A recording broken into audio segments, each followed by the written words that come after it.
on but walked into the bar. Hey everybody, it's Lori, and I'm here today with Eva and Charlotte, who are finally in a video because we're trapped in our house. Yep. So there was nowhere we had to drive to today. Very unusual.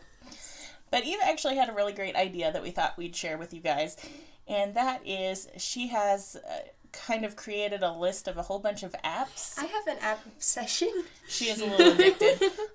We do homeschool, and we kind of fall a little bit under like heavily technology-based homeschooling because we use a lot of technology just in our schooling. So some of these are things we use for school, some of the things is just entertainment things. So if you're looking for ways to entertain kids, particularly this is probably going to be best for middle school, high school aged kids, but if something's really good for younger kids, we'll mention that as well. So you've got it all categorized, and Charlotte and I will chime in when we have something to say about an app. Yeah. Okay, so the first category we have is language, and it's like the tiniest little category ever. But there is Duolingo is a really great language learning app. I'm use it sometimes when I like need to learn some vocab for Spanish. Charlotte uses it some for French. I tried to learn Italian with it, which, like, in theory, I know a lot more Italian than I could actually speak when we went to Italy. So. And I think you can even learn Klingon on it. But yeah, you can. Yeah. So if you want to do that while you're trapped inside, go ahead. It seems like the time you might want to learn Klingon. So. Next category is art, and this one is a lot larger. This is going to be the big category because Eva loves art. So first we have Flip-a-Clip, and this is a flipbook animation app. So it's basically just being able to do a flipbook without, like, I can't do a flipbook. My thumbs don't work well enough for that. So if you're too lazy to make a flipbook and do this, it works a lot better. This one I actually like. My 3-year-old cousin likes to use it with me, so I think it's 4. Okay, 4. But he shouldn't like it when be he was 4, 3 but too. Yeah, okay. But it is fun to just like have little kids doodle, and then you just create a new page for them, and they can watch their drawing like go through. Be or an it's fun for explosion. older. It's like always an explosion of color. Yeah. You know, small children.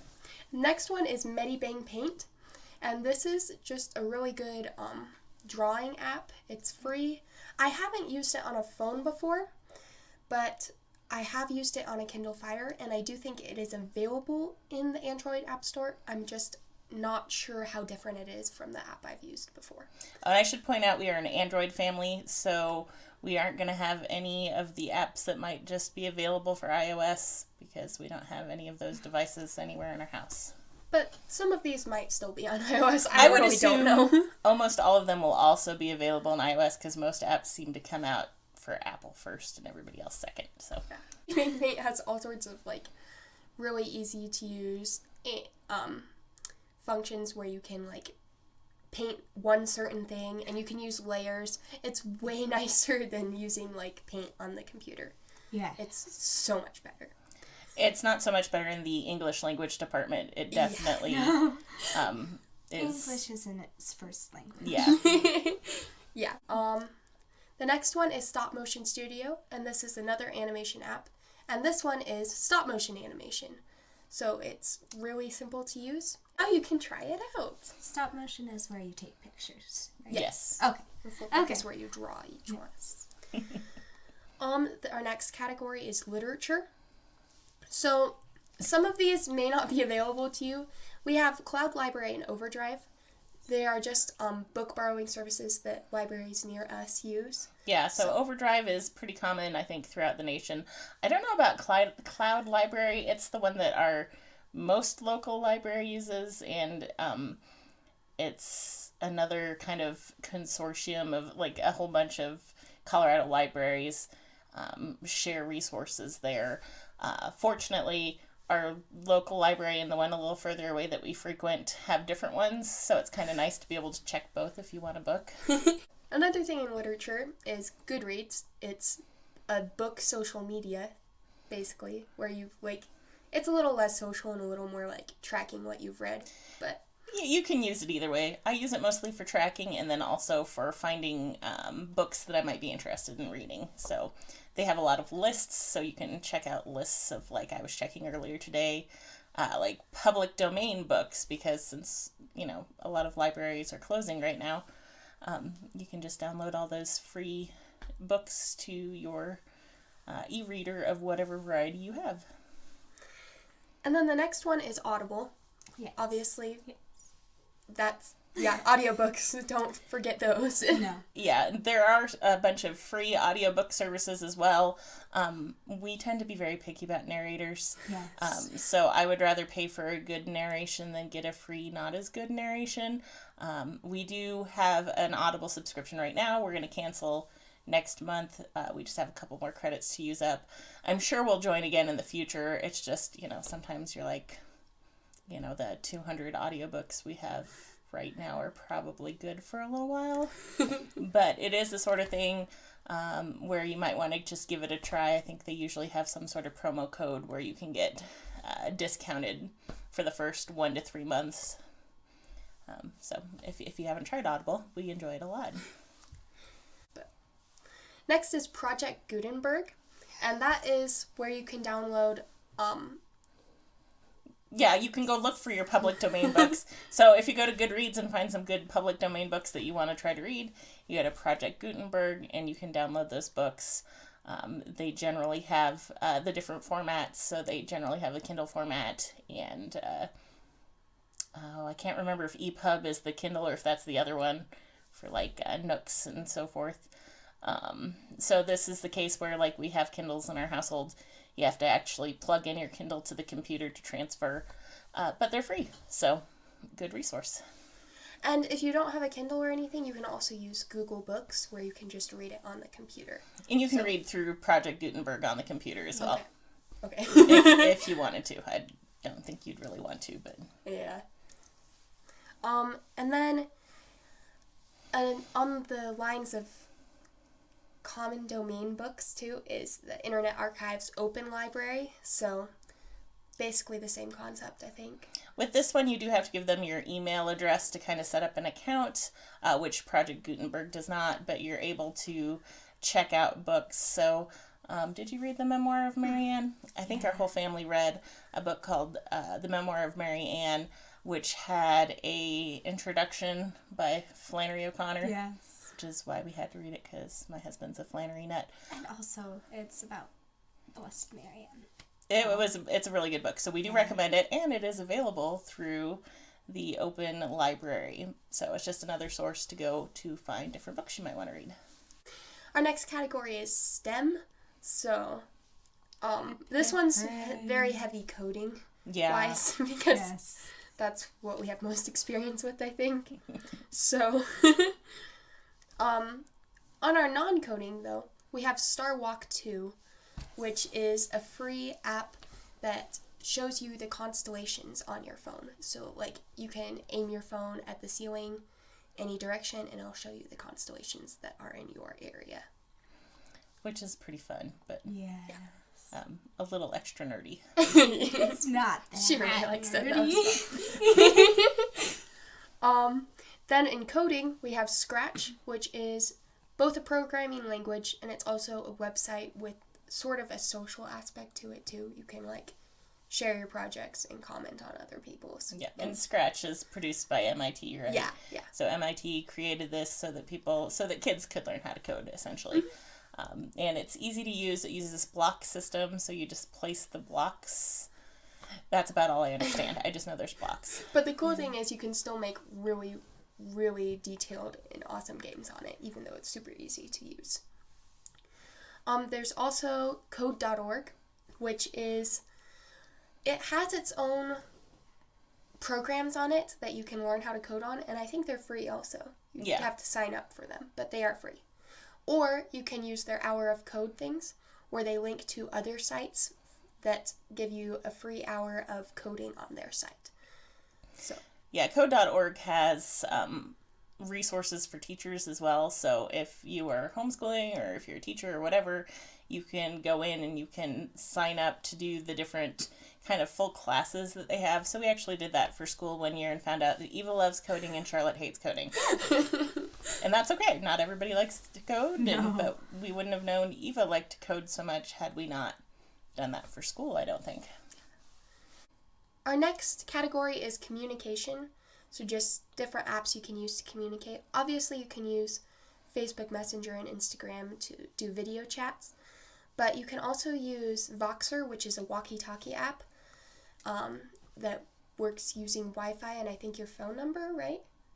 I think it's email address. I'm not really sure, but Voxer app I've used in the past to do like book buddy conversations where you chat back and forth about what you thought. A lot of people use it for that in the book nerd world. And we've used it in school too sometimes until Charlotte locked herself out of the phone she was using. For like if they have a foreign language, I could have them just voice their spoken part to me so that if they want to do it at a time when I'm doing something else or I'm not home or whatever, they could just very easily send me a voice message with their language stuff in it. And another app is Viber, and this is It's like an internet calling app. It's what we use when we travel and when my parents travel to communicate back and forth. So it's basically phone call or video chat or text messaging. All three are available through Viber using a Wi-Fi signal. So there's a slight delay. My parents just got back from a big trip, so they were in South America for several weeks.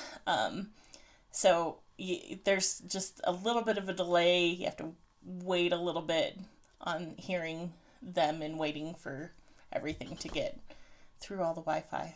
So it's a little slower than an actual phone, but particularly when you don't have an international calling plan or something like that, it's a great way to keep in touch.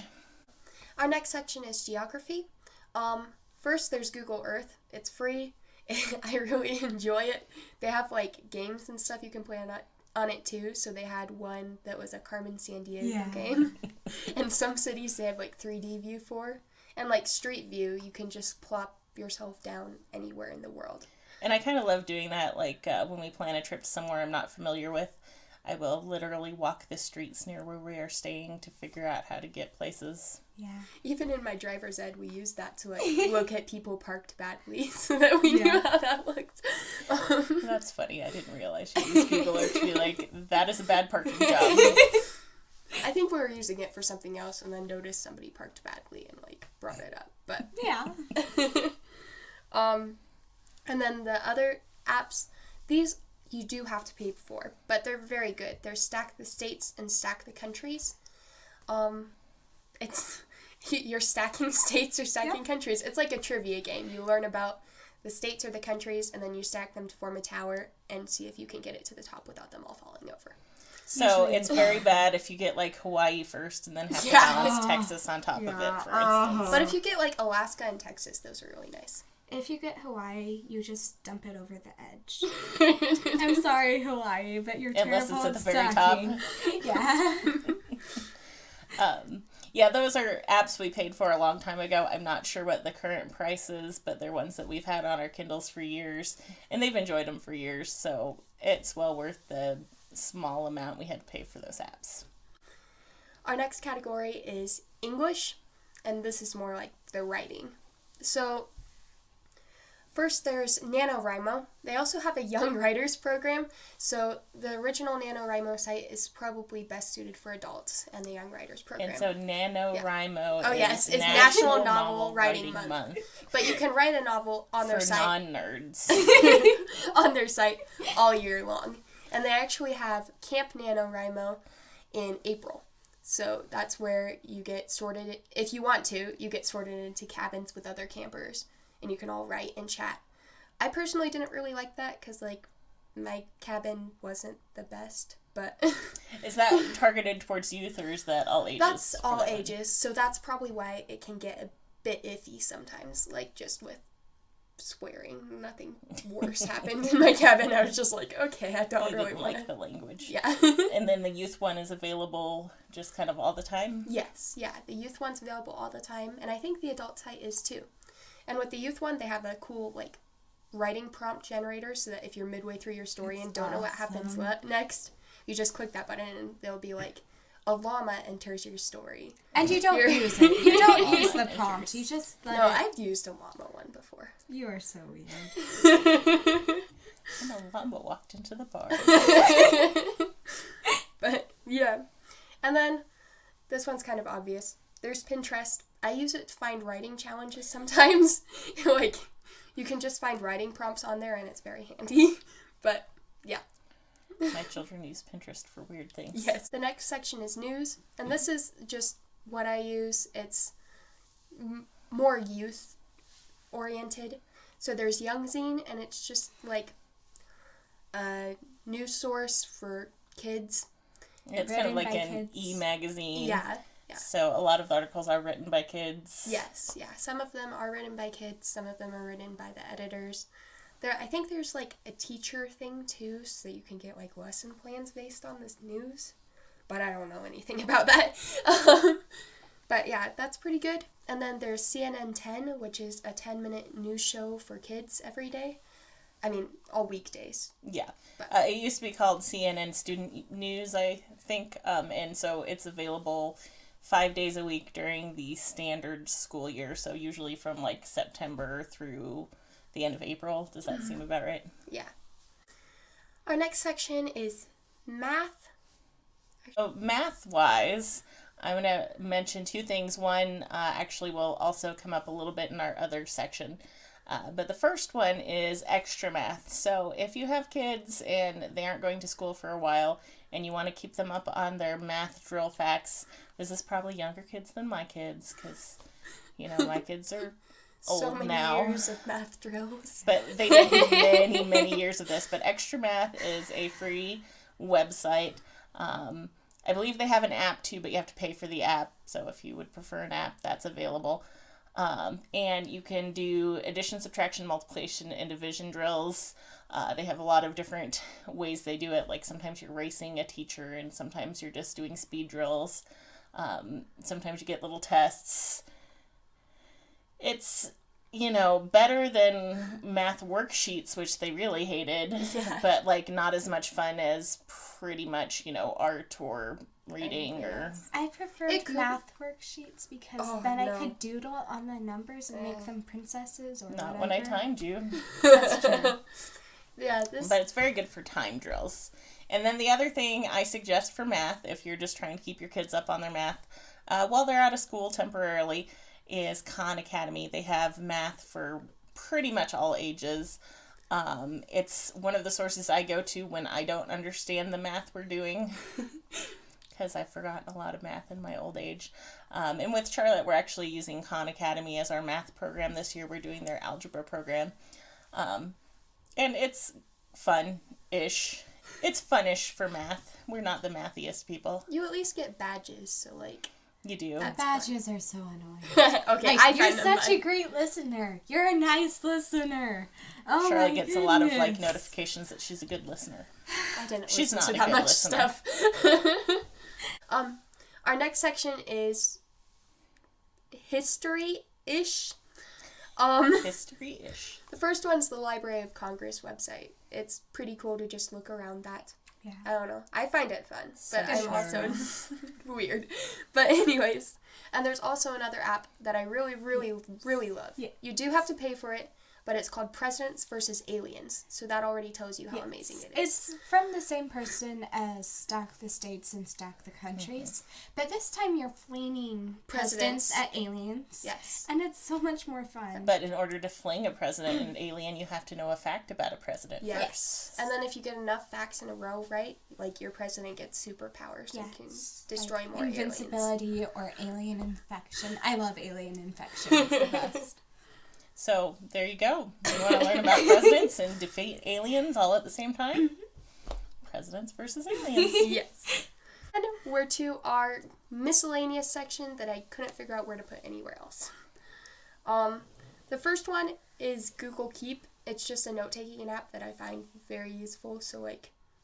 She made the list of apps on Google Keep Yeah. this morning while she was in her room.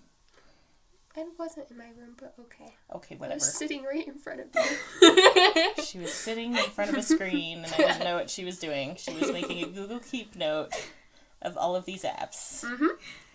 The next one is called Just Jigsaws, and okay, I hate puzzles, My but heart. these two love them. It's Charlotte amazing. loves puzzles, and so I thought it would be fun when we got kind of some bigger screen Kindles. I've seen different puzzle apps available on your phone, but like, you know, how many pieces can you possibly fit on a Tiny. phone screen? But this Just Jigsaws app can do like really large puzzles. We've done some 650 piece puzzles and more. You can choose how many pieces you want your puzzle to be. You can make your own puzzles. You can decide what shape of pieces you want it to have. It's got all sorts of very cool, dorky puzzle features that Eva is unimpressed Yeah, I by. know. And they even have little containers that you can sort the puzzle pieces in, and it's... Those little sorting containers are pretty handy. The next one is Quizlet, and it's a flashcard app. So if you're just trying to like keep facts memorized or Spanish words. So with Quizlet, you can often find the curriculum that you're already using. Somebody has already done flashcards for it, so you can search for that. So we were able to find Charlotte's French curriculum, Eva's Spanish curriculum, and also their chemistry curriculum. So you can just go find the flashcards that are pre-made, or you can make your own if you want to. I tried don't that. think- I'm too lazy for I that. was like, I don't think anybody's done that in our household. It's kind of... I've made a couple. They aren't very good. But it's nice for memorizing stuff. Because then you have, like, the first two words of a sentence. And then you say the rest of the sentence if you can remember it. Do you do this for lines, for plays and such? Oh. Okay, so you I'm can like, use what? it for learning your lines for your play if you're weird like Charlotte. Wow, I never would have thought of that actually. The next one is Stitcher. It's a podcast app. I love podcasts. She just learned about podcasts in the last I like love 2 them weeks. so much. And so it's been like podcast central around here. But yeah, I used to listen to quite a few podcasts. I'm kind of not right now. Some of my favorites were the Read Aloud Revival, obviously. I used to listen to one called My Morning Basket, which was about homeschooling. So those are the dorky homeschool mom podcasts that I used to listen to. I listen to A Hot Dog is a Sandwich. And This one's about food Like, arguments online. controversial food. controversial food stuff. So like they've had like I think this week's is boneless wings aren't wings. Yeah. Or Are Boneless Wings wings? Yeah, something like that. Yeah. I also listen to some of the shows from The Catholic Feminist and 99% Invisible and Cautionary Tales. Yeah. Okay, so 99% Invisible is what? It's a design. It talks about design elements that we don't normally see in everyday life. And honestly, it's not always about design. Like, I listened to one about, like, how squirrels got Squirrels. into New York City and stuff. Squirrels. Yeah. That was interesting. That I've was also fun. listened to one about how noise affects people in hospitals and other stuff like that. And then the other one. And the other one is Cautionary Tales. It is about, Cautionary. yeah, tales. it's just stories, and he always brings all the stories. Like, he'll bring all sorts of random stories that you don't see how they go together, and then bring them all together at the end to form, like, a moral. So it's always really fun. There are sometimes the thematic episodes, like, they had one episode with the test where they, like, shocked people with electric chairs way back. Okay. And, like, they had audio of people screaming, and I was like, help me. I can't listen to this one. So, But- yeah, not every episode may be something you want to listen Yeah. to. And it is aimed more towards adults and less towards kids, I think. Yeah. Because it literally says these stories are for adults. Mhm. But I figure whatever. She's close enough. Teenagers are basically miniature adults with attitudes. Well, adults have attitudes too, but okay. This one's slightly weird, but like, if you want a weather app, I like AccuWeather. I also like looking at the weather app and like looking at different places' weather alerts. Like, it's both fun to see what their weather is there and how they phrase the weather alerts in different countries, like the wording they use. It's cool. But Yep. but nobody else agrees with me. Your Aunt Cassie probably Okay, would. yes. Because she has like 4 different weather apps on her phone because she's crazy. That's what I want to strive to be when I grow up. The next website, I think, I don't know. I haven't really watched too many of these, but I've heard that TED Talks are really good. And if you're going to have to be sitting inside for a long time, like, I Find guess, some TED Talks. yeah, you can watch a lot of those. The next one is Khan Academy. We already brought this up. For math. Yeah, for math. They also have good computer science courses. And also, they have a music course that's mostly like theory, obviously. And then an animation course. And that one's really cool. They obviously have other courses as well. We've looked at their government courses. And Khan Academy is just a great place to go if you're looking for information on anything school related, really. Yeah. Good place to check out. And then the last one is the Internet Archive and the Wayback Machine. So the Internet Archive is a collection of just books, and they have like games on there, like old games. Like we played Oregon Trail and Carmen Sandiego games on there before. So it's basically just an archive of all sorts of random stuff. And yeah, you can even play the games on there and read the books on there. And then the Wayback Machine is a project of the Internet Archive that lets you put in a web address, and then you can see what the web page was like in past years. So this can be really handy for research, particularly if something gets changed or deleted. You can find it a lot of times using the Wayback Machine. Yeah. And it's also just kind of fun to see what websites were. I feel like you could also find some like iffy stuff using it, but I've never run across any. Mostly I've just run across, like, if you go back far enough, there's just going to be a sign that says, like, this web page, this is a free web domain. Yeah. Use it now. Buy me now. Yeah. Okay, so was that all Yep. of your apps? That is all of the apps. Okay, so we hope that this helps you out if you're trapped at home and need to find some things to keep the kids occupied. There's some things clearly for nerdier children who love weather apps and checking out the Library of Congress, and some things for slightly more normal children. I don't really know what normal children are like personally, but anyway, thanks so much for watching, and we will see you in the next video. Bye. Bye.